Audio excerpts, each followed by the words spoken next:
Good morning.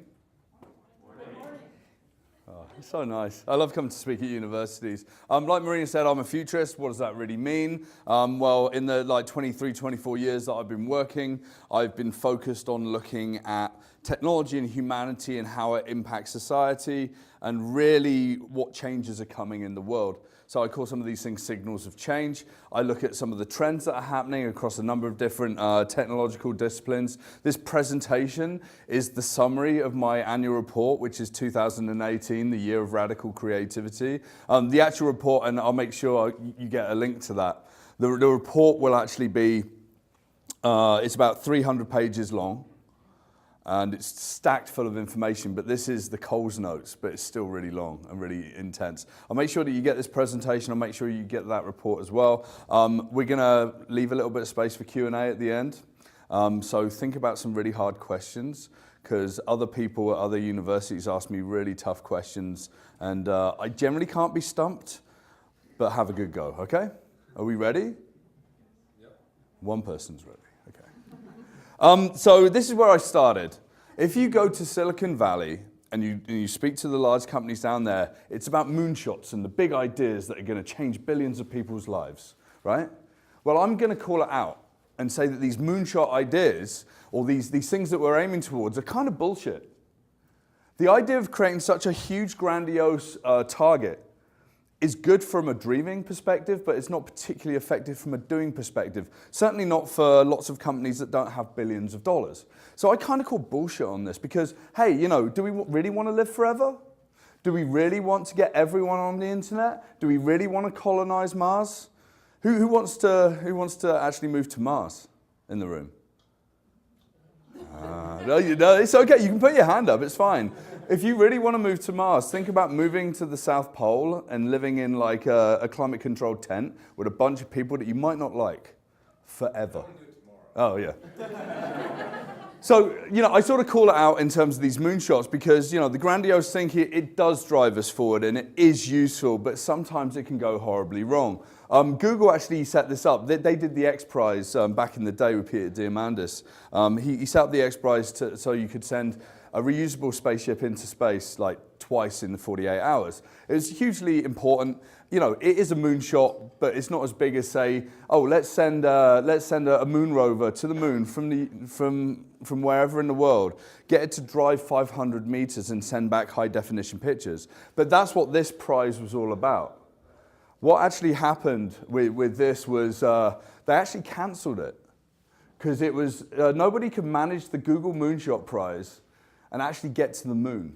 It's too expensive and too far away. It was just too difficult, right?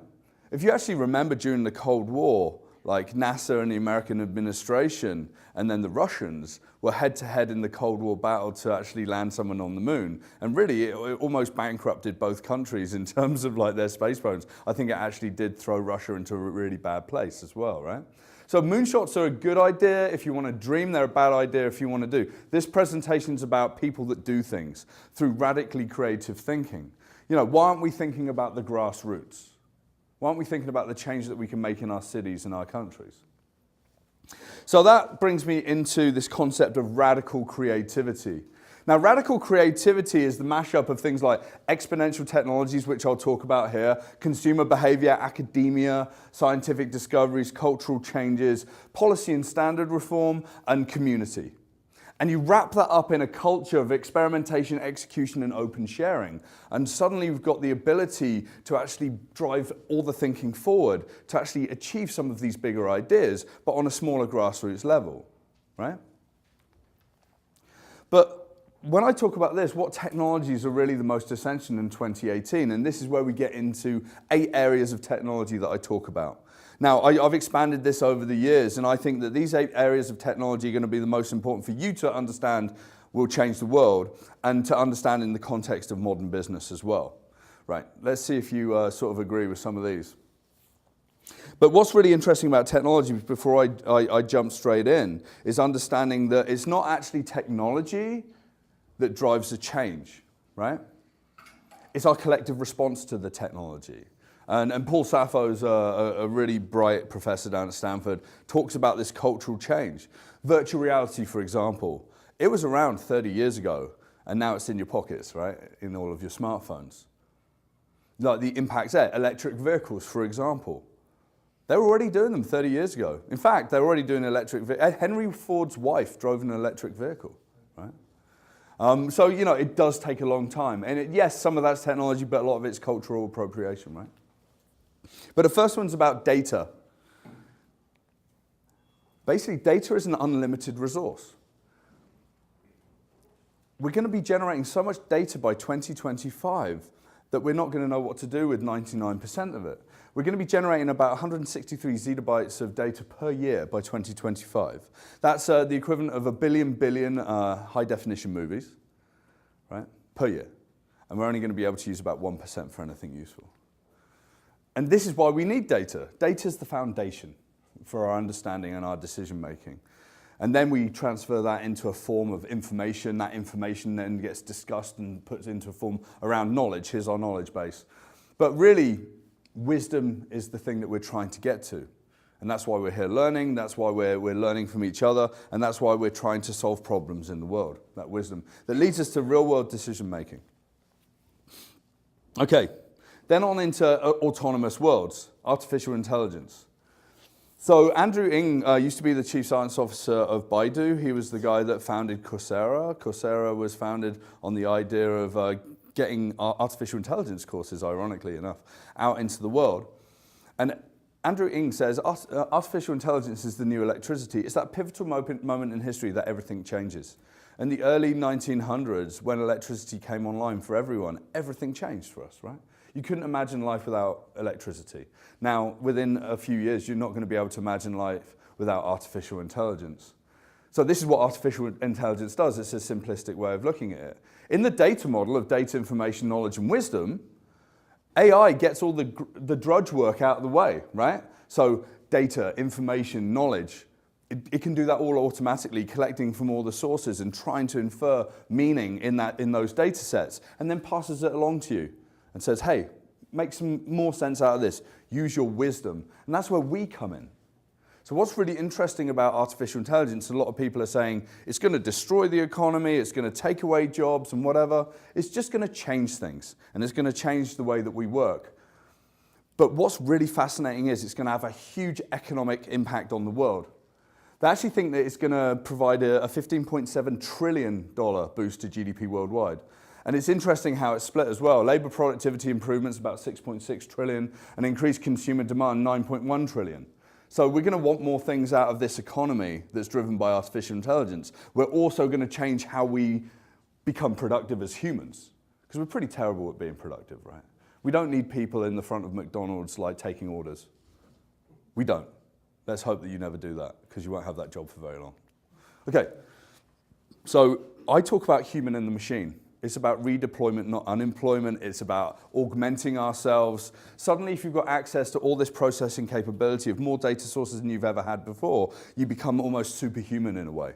And that superhumanity is going to be the way that we operate going forward. The third thing that I talk about is the Internet of Everythings, or you might have heard the Internet of Everything, also known as like the fourth industrial revolution, cyber-physical systems. The idea that everything's got a sensor in it. It collects data, it reports it back. You can basically use that for decision making, and you might even have systems that are driven by artificial intelligence automating entire factory manufacturing lines, right? So it's a really important thing to understand that this is going to be the eyes and the ears of the world all around us, in cities, in factories, in schools, in this classroom. And the installed devices by sector is going to be huge. Even in the home, does anyone have an Amazon Alexa here? Yeah? Okay, Marina does. But you're all going to have more of that going forward, right? But yeah, up to about 25 billion installed sensors by 2025, 2024. It's a pretty interesting world. We're being watched more than ever, right? Then I get really excited about this next subject, abundant energy. And later on, I'm going to go into specific industries where these sort of intersect. Now, I travel a lot to Alberta and I speak on energy. I'm not particularly popular in Alberta, and this is why. Modern business is going to be determined, the winners of modern business are going to be determined if you own a clean, sustainable energy supply, storage, and distribution, then you own that modern business landscape. Why do you think that places like Facebook and Google and these large tech companies are creating, carbon neutral, 100% renewable energy data centers and working on battery technology? And they're going to control everything, right? Independently. Jeremy Rifkin, who I chatted to last week, says that the sun never sends you an invoice, right? I really like that thought as well. But with fossil fuels, it's waning. They actually think by 2030, it's going to be about $10 a barrel for oil. Now, there's a lot of trends coming in to actually reduce down the amount of oil that's going to be burnt in the world. We have to make a change, as the world's going to be irreparably damaged. As some people say, it's already irreparably damaged. But the cost of solar's dipped exponentially. And the amount of installations has gone up exponentially as well. So we're actually at this point where oil will be on its way out a lot quicker in the future, but like the amount of installations, the way that we can actually generate electricity is becoming more ubiquitous. It's everywhere. And then for the first time at the beginning of last year, it was actually found that two different funds, one was for fossil fuels, that's the one at the bottom, and one was for clean energy, that's the one at the top here, actually diverged. And for the first time, the fossil fuel one started to dip. You even had one of the board members of I think it was Chevron most recently, actually came out and made a tweet about, oh, maybe there is something in the fact that renewables is raising and fossil fuels is dipping. That tweet disappeared about 10 minutes after that. I'm sure it was a good day for PR in that company. But really, like, clean energy is the thing that people are bullish about, the thing that's really going to redefine what the world is. Okay. Decentralization. A lot of people have said, oh, are you going to talk about Bitcoin? Are you going to talk about cryptocurrency? Are you going to talk about the blockchain? A little bit, not a lot. But blockchain's super important.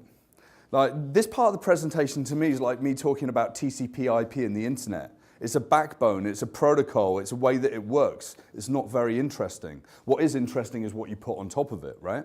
So for example, Bitcoin is on top of the blockchain, which is really interesting from banking the unbanked, having a different level of investment in something that's unsecuritized but actually has got scarcity and it's like a monetary system, right? Who's got Bitcoin in the room?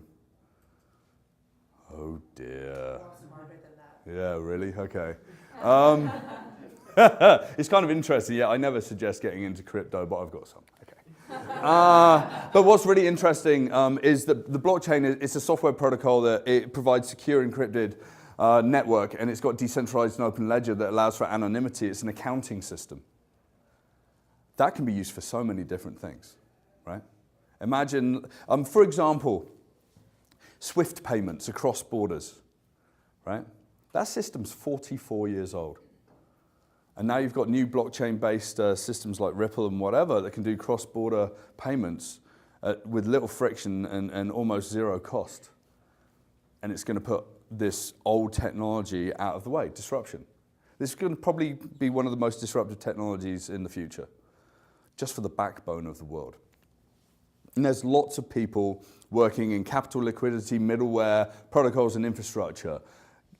Get away from thinking about Bitcoin, get back into thinking about blockchain. And actually, a lot of people are expected to adopt that. Once it starts getting into the backbone systems, and you'll see that coming in banks and credit card systems and the such like first, you're going to see it everywhere. Any time that you sign an agreement, that's going to go on the blockchain. You buy a property, that data record is going to be stored on the blockchain.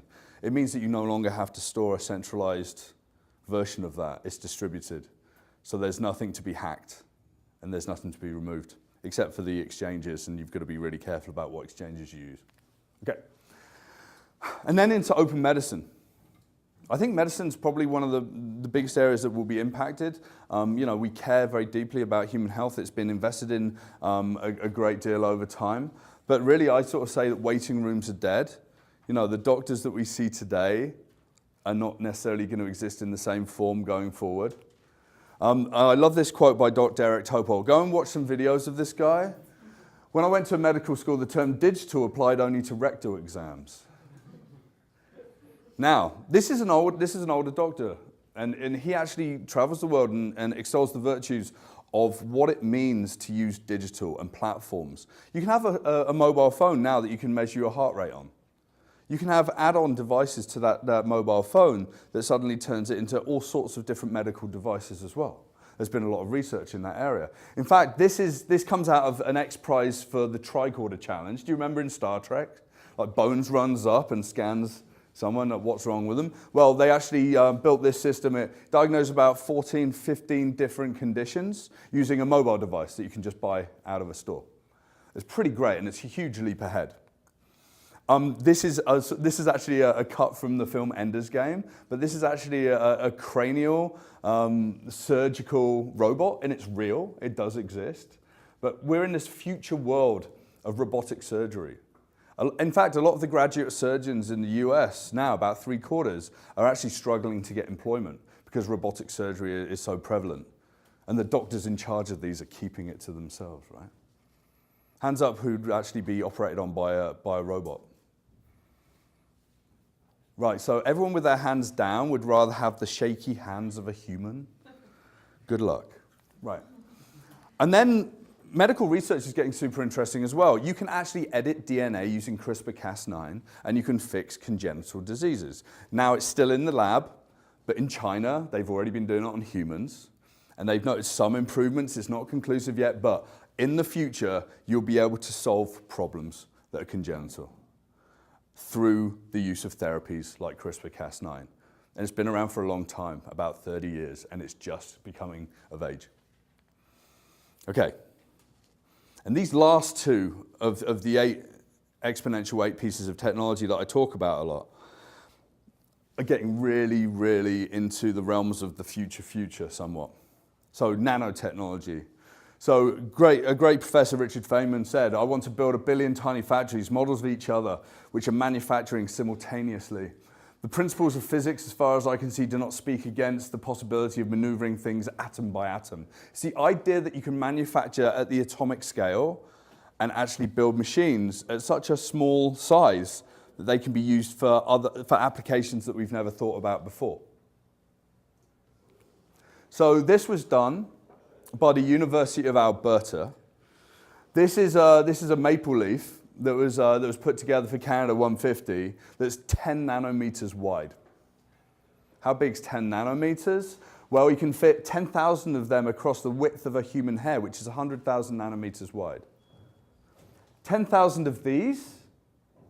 Imagine what you can do with tiny machines that can be manufactured at this scale. And you can operate literally at the cell level, right?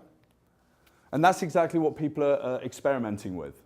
So there's some technology that's really just in the laboratory and using fish and pig cell organisms that have got cancer in them. And you can activate some nanorobotics that go in, and at a certain frequency of light, they destroy cancer. So imagine if you've got cancer, you've been diagnosed, and you can walk into the hospital in the future, and someone injects you, and then you might go under a certain frequency of life that's probably safe for you. And 24 hours later, the cancer in your body's been killed by machines. That's a huge leap ahead. Another huge leap ahead is around quantum computing. Now, this is the part of the presentation where I put my hand up and say, I'm not a quantum physicist.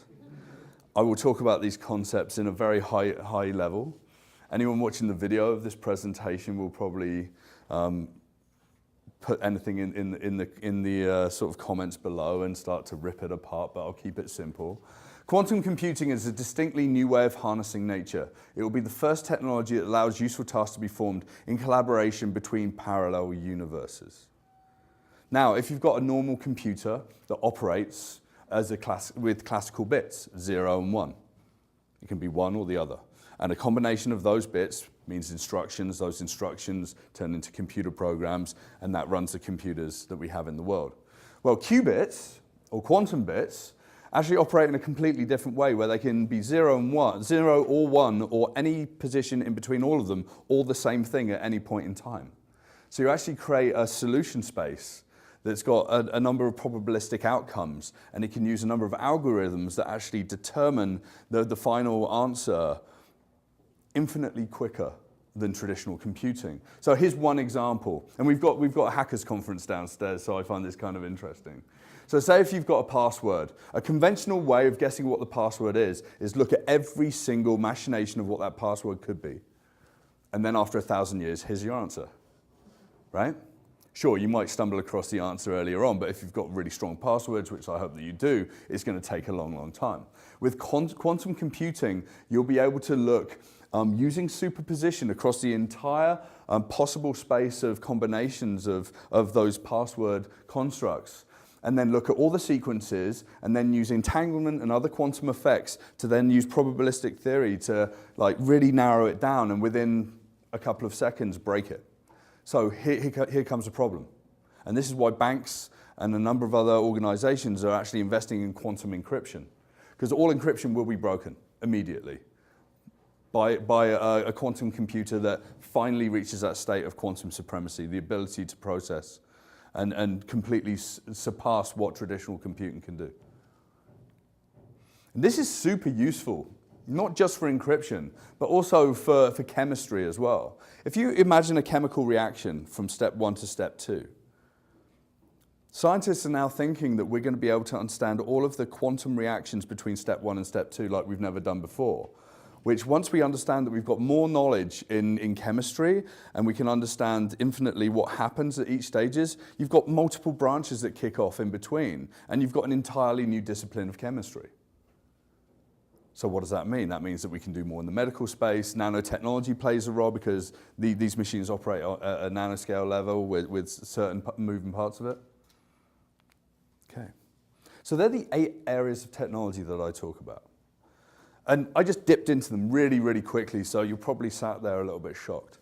But to give us some context, I talk about things called signals of change. Now, you can walk around the streets of wherever you are and see change happening before you.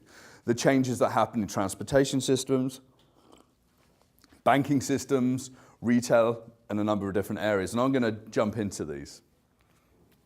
And I'm going to go back to energy and climate change. Now, we really underestimate the changes that are coming with renewable energy. In fact, back in 2016, the Department of Energy in the US had a 10-year prediction error of 4,800% on solar capacity. I imagine on that day someone lost their job in the Department of Energy. But they also screwed up about wind and solar, actual wind capacity on its own. You know, you're out by hundreds of percent. So the change is coming, and it's coming quicker than anyone can expect. And it's being driven by a lot of different people. Even administrations, like, say, down in America, that are trying to halt this, they can't. It's a juggernaut. And when you look at some of the stats and you realize that only 2% of the Earth's like wind capacity needs to be captured to power the entire Earth, you understand what we can do with this, right? If we can build enough, wind turbines, we could potentially power the Earth. And then solar panels, and then hydro. We're really lucky where we live with hydro, right? And what's interesting now is people like the World Bank is saying that they'll no longer invest in fossil fuels-based exploration after 2019. It's over. The world of fossil fuels, oil and gas, is over. And it leads us to this world. This is a vision of what the world could look like if you've got unlimited renewable energy networks that cross boundaries, that can power the world in a way that's around sharing of energy, right? Unlimited energy, where all of us as individuals have even got homes that have got our own solar panels that are feeding back into the grid. It's completely decentralized power grids in the world. And we've got an ability to power the world in a way that's cheap and affordable. And that helps move the world forward a lot more quickly. But there's some really radical thinking. Coming back to the idea of radical creativity, I've got this idea, let me learn from you, let me do that. This is actually, this is an evaporation engine from Columbia University. This uses literally sticky tape and plastic and spores to harness evaporation from a water source. So the world's covered by about 71% water. Imagine if we could capture a percentage of that evaporation, and we could power electricity that way. This is only on a small scale. They can actually do it so it powers a light bulb right now. But as we know with all technologies, over time, these ideas will feed into something else. But, oh, Suddenly we can have evaporation machines. That's a whole new discipline. That's interesting. This is in Jian in China. They realized that they had a terrible smog problem. And they realized that, oh, if we can clean rooms air, using the air filters, why don't we just build a massive one for the city? So that's exactly what they did. So in Jian, they've got this. It's about 150 meters high, and it cleans the city's air, and it does a pretty good job of it. It drags the bad smoke and CO2 out of the air. That's pretty cool, huh? This is in Iceland. This is a company called Climeworks. This actually draws CO2 out of the air and turns it into rock. It does it on a small scale. Now, these last two are really important because even with all the changes that we make as part of the Paris Accord and that agreement, it's not enough to save the Earth. We have to draw CO2 out of the Earth's atmosphere. We have to. So there's a huge amount of energy being put into this, excuse the pun. But this is going to be the future, dragging CO2 out of the air. And then it gets a bit funky. So this is Mount Pinatubo. In 1991, it erupted. It put 27 million tons of sulfur dioxide into the air. It was so much that it filled the atmosphere in part, and it reduced the temperature of the Earth by 1 degree for 2 years. So scientists thought, oh, here's a radical idea. Why don't we spray aerosols that are safe into the atmosphere to help lower the temperature? Now, a good friend of mine calls messing with nature like a dance. You can't just go to a certain part of the world and cool down the air in a certain part of the world without expecting that typhoons and other things are going to be created in other parts of the world. There's going to be massive biosphere disruption. There could be. But this is what people are trying now. We're kind of at that point. If we don't make these changes in the next 3 or 4 decades, we're going to be screwed as a human race, right? Okay, that was fun. Okay, the second one, mobility, transportation. This is the foundation of a Tesla 3. Did anyone buy a Tesla 3? Normally I go to audiences and there's at least one person, your student, so I imagine that you may not even own a car in the future. That's a whole different presentation though. But this is a Tesla 3. Batteries, 17 moving parts. An average combustion engine's got 200 moving parts, and it will cost you money every single year to keep it on the road, and it will cost you gas. This will cost you pennies a day to drive, and it will hardly ever break down. You have to replace tires. It doesn't even have brakes in the traditional way, okay? But what's interesting is Tesla makes 50,000 cars a year. Now, within 2 years, that'll be 500,000, because of the Tesla 3 and the other models, that's what they're going to try and do. But now they're the 4th largest automaker by value in the world. They're bigger than Ford by market cap. And why is this? Because people know that electric vehicles are the future and Tesla's ahead of most other people. Most other people have joined the game now. If you actually look at news articles from about even 3 or 4 years ago, everyone was in denial about electric vehicles. They're difficult to, you can't get the raw materials to build the batteries. It's difficult to manufacture. They're still really expensive. Well, not anymore. In fact, UBS did a study last year where they ripped apart a Jetta and they ripped apart a Chevy Bolt, and they actually worked out that this year would be the year where parity was created. So the same spec of car, combustion versus electric vehicle, will cost the same on a forecourt. Now, when you're giving a choice, would you walk onto the forecourt and choose the thing that basically destroys the planet, that costs money every year to maintain, that costs you in gas every month about $100 to $150? Or would you choose the thing that costs pennies per day, doesn't have many moving parts, is good for the environment, but costs exactly the same, right? It's a no-brainer. This is the tipping point. 2018 is the tipping point. Now, the industry building the vehicles just needs to catch up and provide as many as they can. And I've been trying to buy an electric vehicle in the last couple of weeks, and it's really hard to find the range, just the availability of newer models. They're just not there yet. But Nissan, Chevy, BMW, Subaru, and Volvo, and Volkswagen have all joined the game. In fact, the automotive industry has come together and has pledged together to spend $90 billion in electric vehicle research and production development. Ford doubled their budget in a year. Change is coming. And when I look at change, I look at the people that are thinking radically creative. They're like, okay, this is a company called ITAP. They're down in California. They took an old BMW. They retrofitted it with batteries and drivetrains and an infrastructure and a foundation that they made from 90% renewable and recycled materials. They built it in 3 months, and then they drove it for 1,024 kilometers over a 2-day period. Vehicles don't drive that far in electric vehicles, but this one's done it. We're on that cusp of change. If you start to have vehicles that are like 1,000 kilometers on a single charge, which is going to be the standard within 5 years, everyone's going to want an electric vehicle.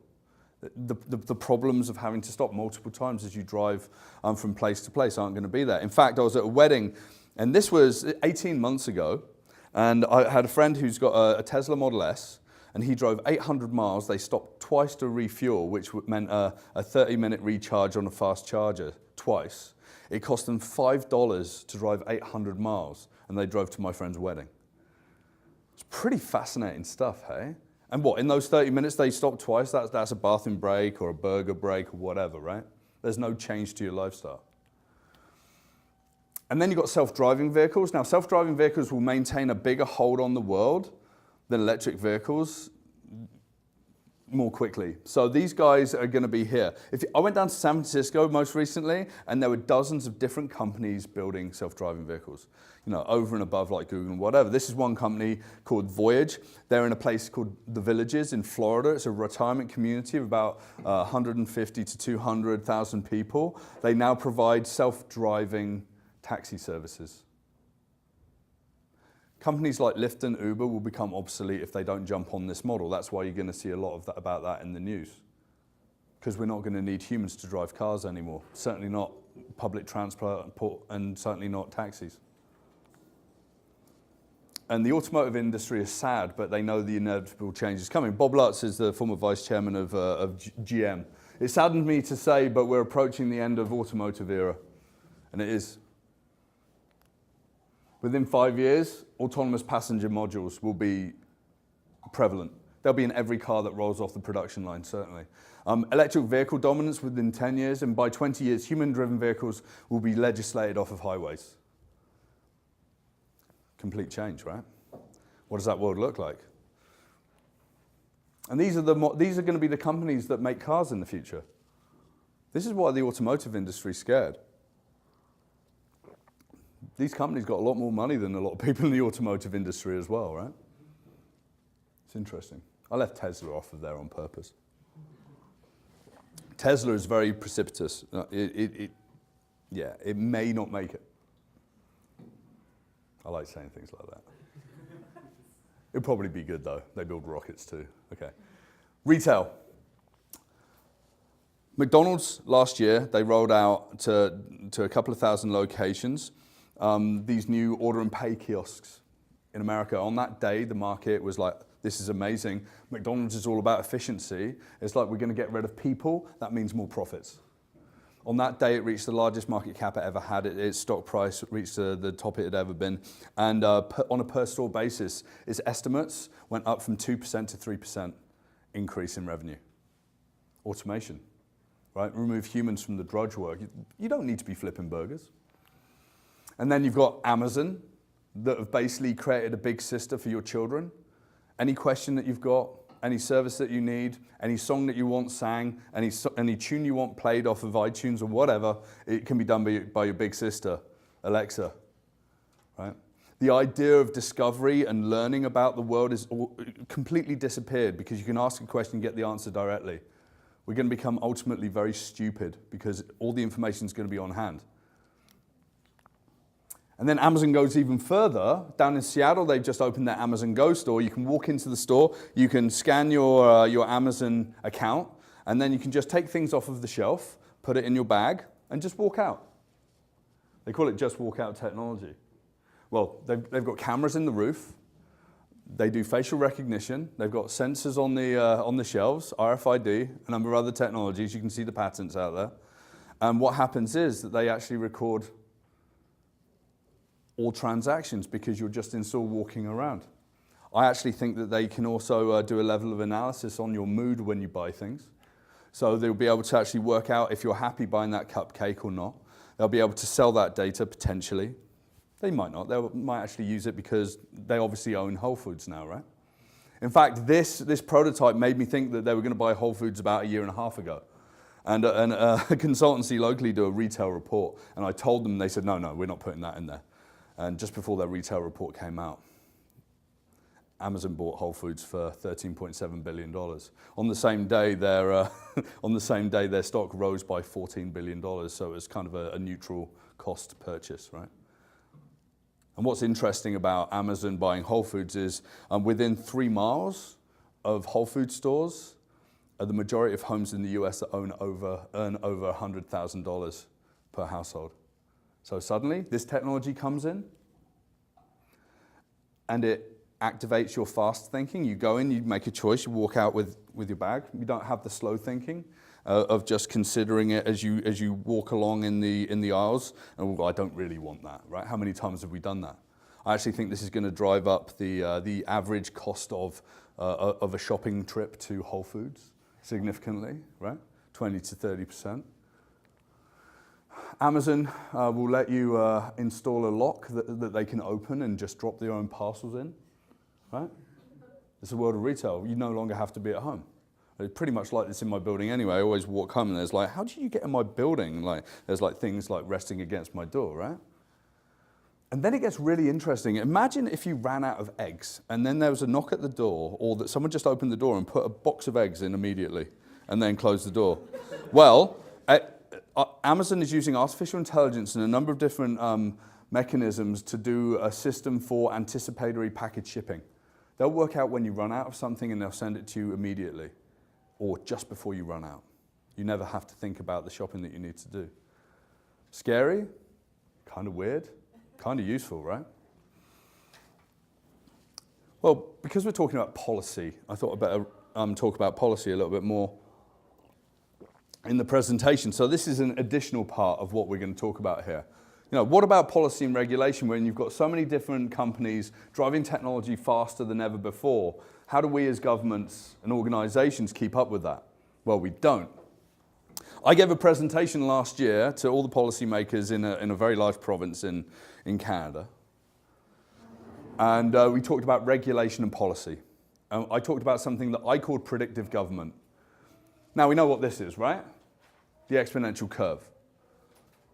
The idea that the ideas build on top of ideas, and it drives us up into an exponential growth curve in terms of adoption and sales and more solutions coming out there. This is where government expects progress to be, like on a linear scale. It's like, oh yeah, next year, change will be slight. We're ready for that, right? This is where it actually is. Companies like Uber and Airbnb and whatever, they throw it right up into the exponential curve. And governments are like, what do we do? They have to try and retrofit things, right? These companies will be disruptive at any cost, and I'm going to give you the example of Uber, right? When Uber came out, it was going to disrupt the taxi industry, right? And we understand that that's what it's like. So yeah, here's an app. You can drive your own car, and you can take people from A to B, and we'll do all the management on the platform. You have a great relationship with the person you're driving. They don't have to give you any money. It all gets done through the application. Great. When I go to other cities and I use Uber, and then I come back to Vancouver, I feel like I've walked back about 15 years. It's so painful, and I wish that the government here would stop sticking their head in the sand and hoping it will go away, because it's not. This is a really interesting quote from the CEO of Uber. Cars are to us what books are to Amazon. Amazon just sold books until it came out with the Kindle. And look what Amazon is today, right? This is what Uber's doing. It's looking about total world domination across a number of different areas. Uber Eats, there's actually Uber Eats already in Vancouver, right? Uber Freight, they want to dominate the freight space, yeah? And they also bought a company called Otto, which turns any truck into a self-driving truck. So they want to even remove the cost of humans driving that freight. Self-driving vehicles, they're deploying a lot of these in cities. I think Philadelphia is one of the big locations they're doing tests in, obviously San Francisco. They just signed a huge order, I think, with Volvo, because they know that their future isn't going to be you and I driving an Uber. It's going to be their own fleets, making the money automatically, and a bunch of people maintaining that fleet. And yeah, flying cars. That will probably be a reality by 2020, 2021. In fact, they're looking at tests in LA and Dubai. Crazy, huh? Non-stop evolution, and Uber's not going to stop. If you look at other companies that are also exponential, like Airbnb and people like that, it's all change all the time. It's not the same as it was even last year. Will there be Uber space? I think there will. Right? Why not? Once they start doing commercial passenger aircraft up into the atmosphere and back down, yeah, you'll be able to order it on Uber. It might cost you like $100,000. People with special black credit cards will be able to spend that kind of money, right? But what about government? Government sees this and they're shocked. I actually met with some of the people that got a whole level of new policy put together in Toronto. They won a bunch of awards for it. Fantastic. They worked with Uber, but they had to work with Uber. They didn't tell Uber how the world was going to be. It was this way of working that was never seen before with technology. So this is from Gartner. This is the hype cycle, right? The technology trigger, here's an idea. The peak of inflated expectations is like, oh, Uber's a great idea. No one's really going to use it, though. Trough of disillusionment, system doesn't really work. Slope of enlightenment, yes, people are picking up. And productivity, every day people are using it. We're all using it. So government starts to engage, typically, towards the trough of disillusionment. And then, once it all gets productive, they're like, okay, we need to retrofit a bunch of policies and regulations to that world. And this is where it all falls apart. See what happened in London last summer. Transport for London cancelled the license for Uber. I know they're still in negotiations now. But they didn't have anything that could handle the way that Uber was operating. And Uber didn't care. They were going a million miles an hour, changing the world. So that's a problem, right? And policymakers in government have got a big headache.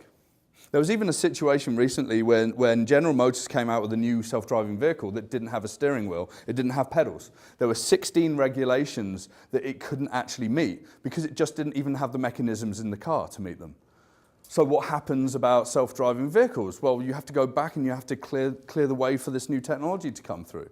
Right? What happens? Lots of meetings and months and months and months, and it slows down technology. We shouldn't slow down technology. We should be responsible and make sure that it's good for humanity, but really, we need to think about a predictive government model. So you start earlier, and you engage the people that are building the technology and the platforms. And that could be multiple people. You build, these boards of people working in self-driving vehicles, or, accommodation, or, the future of work, or whatever, automation in HR, whatever. And then you come up with candidate policy and regulations way before you actually hit that point where people start doubting the technology, because it's likely the technology is going to make it through. At this point, you have candidate regulations that understand what the world could be, so you're ready. So that when it gets to the plateau of productivity, you've got best fit policy and regulations that have kind of been tested out a little bit over time. It's a pretty wild idea, but I actually really like this because it's quite logical for me. This is how people build software, right? What's it like? Do a proof of concept, test a bunch of hypotheses against it, and then once you've proven them out, then hey, here's the operating manual, right? Government needs to be like that. I do think that you can actually have a practical approach to this, and I think what it's about is government solution providers and citizens speaking together, right? Advisory, consultation, and usage of product. And I think that future studies, what I do, futurology, the idea that you can look into the future and understand where the changes will come and the tensions will be, is an important part of this as well. Because there's not a lot of people that do that. People are good at 3 to 5 year projections or strategies. They're not very good at 20-year. So I think you're going to see a lot more people like me in government going forward. In fact, in Canada does have a chief futurist. There's a department called Policy Horizons that's full of futurists, and they work at the federal level. They report into a minister in government, and they do some really interesting reports. But at the culmination of all the signals of change and all the technologies that have come before us, we got to ask the question: what about us? We're still the same, right? We're still humans. We're still part of the overall solution. We're the people that use these things. and are impacted by these things. For thousands of years, this is how we've operated. We want certainty and variety, significance. We really need connection and love. We want to grow, and then we want to contribute. And this is how we're going to be for thousands of years into the future. And it's surprising to me when I chat to all of the governments and all the tech companies and consulting companies and small organizations and the tens of thousands of people per year, people come up to me and they say that they're surprised that I actually talk about love and wisdom and humanity as being an essential part of the solution, because we've forgotten to think about that. Because people are selling us widgets and we've got to install the widget. We don't think about how we're going to use it, right? And we've got to have responsibility. Great Irish writer, George Bernard Shaw. We're made wise not by the recollection of our past, but by the responsibility for our future. Welcome to the future. Thank you very much.